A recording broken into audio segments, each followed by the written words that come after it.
पटना बिहार की राजधानी, चमकते बल्बों और भागती गाड़ियों की एक ऐसी नगरी जो कभी नहीं रुकती। दिन हो या रात, बोरिंग रोड पर हमेशा रोशनी की चादर बिछी रहती है।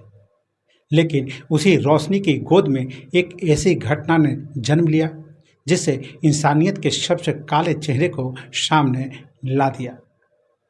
एक फ्लैट, एक बंद दरवाजा और एक बेटी जो अब कभी अपनी माँ से बात नहीं कर सकी थी। नाम था संजना, उम्र तकरीबन 27 साल। चेहरे पर भोली मुस्कान, आंखों में हजारों सपने, दिल में माँ बाप का मान और समाज के लिए कुछ करने की चाह। तो सबसे पहले नमस्कार, आप देख रहे हैं न्यूज ईरा और मैं आपके साथ विपिन। आज हम बात कर रहे हैं ट्रेनी दरोगा बहन संजना की। संजना ने हाल ही में एसएससी सीजीएल की परीक्षा पास की थी। 5 जून को उसे बिहार सचिवालय में अपना योगदान देना था। शादी की पूरी तैयारियां पूरी हो चुकी थी, सगाई हो चुकी थी, सब कुछ अच्छा चल रहा था। लेकिन शायद किस्मत को कुछ और ही मंजूर था।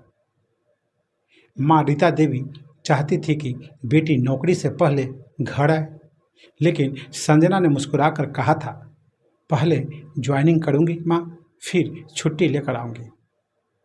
माँ की आंखों में चमक थी और बेटी की आंखों में इरादे, पर शायद उस मुस्कान के पीछे कोई साया था जो धीरे धीरे उसकी जिंदगी की तरफ काफी तेजी से बढ़ रहा था। दिन था गुरुवार और तारीख थी 1 मई। दोपहर के करीब 1 से 3 बजे के बीच संजना के फ्लैट में कुछ ऐसा घटना घटा जो न सिर्फ उसकी जिंदगी बल्कि पूरे परिवार का भविष्य तबाह कर गया। पास में लगे एक सीसीटीवी कैमरे में एक युवक दिखाई पड़ता है, पिट्ठू बैग पर लिए हुए। नाम था सूरज कुमार, जो संजना का कथित पुराना दोस्त था, जो मुजफ्फरपुर का रहने वाला था। सूरज फ्लैट में दाखिल होता है, थोड़ी देर रुकता है और फिर कुछ घंटे बाद वो भागता हुआ नजर आता है। इस बार उसके बैग में था संजना का लैपटॉप और शायद उसकी मौत की कहानी भी। शाम तक जब संजना ने अपनी माँ की कॉल नहीं उठाई, तब पहली बार शक की लकीरें उभर पड़ी। रात होते होते माँ बेकाबू हो गई, कॉल पर कॉल, लेकिन कोई जवाब नहीं। फिर पुलिस को सूचना दी गई। जब पुलिस फ्लैट पहुंची, दरवाज़ा अंदर से बंद था। मजबूरन दरवाज़ा को तोड़ा गया और जो सामने आया वो इतना भयावह था कि पुलिस वाले को भी रूह कांप गई। कमरे में खून ही खून था, दीवारें लाल हो चुकी थी और जमीन पर पड़ा था संजना का शव। गर्दन पूरी तरह से कटी हुई, पेट और पीठ पर धारदार हथियार से तवातोड़ वार किए गए थे। उसकी आंखें खुली थी, मानो वो मरते दम तक किसी को पहचान रही हो। रसोई से गैस सिलेंडर का पाइप खींचकर बेडरूम में लाया गया था। गैस छोड़ी गई थी, शायद इरादा था शरीर को जलाने का और सबूत को मिटाने का। पर हत्यारा भूल गया कि अब दीवारों पर भी आंखें होती है, जिसका नाम है सीसीटीवी कैमरे। पुलिस ने महज 15 घंटे के अंदर ही सूरज को सकरा इलाके से गिरफ्तार कर लिया। लेकिन सूरज का बयान चौंकाने वाला था। उसने कहा, मैंने नहीं मारा, उसने खुद सुसाइड नोट भेजा था।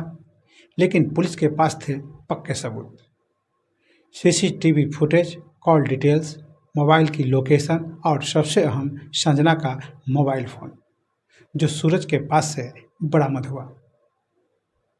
वहीं इस घटना पर संजना का भाई सौरभ कुमार, जो बिहार पुलिस अकादमी में दरोगा की ट्रेनिंग कर रहा था, जब उसने बहन की हालत देखी तो टूट गया। उसकी आंखें गुस्से से लाल हो गई।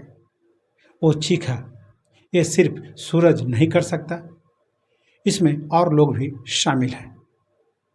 मेरी बहन के साथ गलत काम हुआ है और फिर उसकी हत्या। पोस्टमार्टम रिपोर्ट का इंतजार था, लेकिन पुलिस सूत्रों ने माना कि शरीर पर प्रतिरोध के गहरे निशान थे। यह साफ था कि संजना ने आखिरी वक्त तक लड़ाई लड़ी थी। संजना की मां रीता देवी अपनी बेटी की लाश देखकर बिखर गई। उसका फोन कभी बंद नहीं होता था, लेकिन गुरुवार को चुप था। मेरी बेटी मर चुकी है और मैं बेखबर थी। पूरा मोहल्ला शौक में था। एक पढ़ी लिखी आत्मनिर्भर लड़की अपने घर में सुरक्षित नहीं थी। फ्लैट से 1.5 लाख रुपए के गहने, 25,000 रुपये नकद और लैपटॉप गायब था। मतलब ये सिर्फ क्राइम ऑफ पैशन नहीं था, ये पूरी प्लानिंग के साथ अंजाम दिया गया था। हाई प्रोफाइल मर्डर था। अब सवाल उठता है, क्या सूरज अकेला था? क्या इसके पीछे कोई रैकेट है? क्या लड़कियों को फंसाकर लूटा जाता है, ब्लैकमेल किया जाता है? हैशटैग जस्टिस फॉर संजना अब एक आंदोलन बन चुका है। पटना, मुजफ्फरपुर, दरभंगा, गया, हर शहर में उसके लिए मार्च निकाले जा रहे हैं। महिलाएं सड़कों पर हैं। हर कोई पूछ रहा है, आखिर हमारी बेटियां कब तक मारी जाती रहेगी? पुलिस ने एसआईटी बना ली है। मोबाइल डेटा, कॉल रिकॉर्ड, आस पड़ोस के कैमरे, साइबर टीम सब एक्टिव हो चुके हैं। लेकिन क्या इतना काफ़ी है? सवाल ये नहीं कि पुलिस जांच कर रही है। सवाल ये है कि क्या संजना को इंसाफ मिलेगा, या फिर ये केस उन हजारों फाइलों में दफन हो जाएगा। संजना अब इस दुनिया में नहीं है, लेकिन उसकी आंखों में जो सपने थे वो आज भी हम सबको झकझोरते रहे। वो आज भी हम सबको झकझोरते हैं। वो मुस्कान जो कभी माँ को दिलासा देती थी, आज बस तस्वीर बनकर रह गई है। और जब तक हत्यारे फांसी पर नहीं चढ़ते, तब तक ये समाज, हम सब और ये सिस्टम शर्मिंदा रहेगा।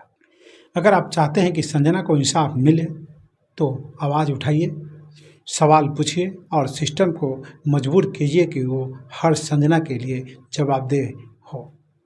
तो बस अभी के लिए इतना ही। आपने अभी तक मेरा चैनल को सब्सक्राइब और फॉलो नहीं किया है तो अवश्य कर लें। साथ ही अपना महत्वपूर्ण सुझाव कमेंट बॉक्स में देना न भूलें। नमस्कार।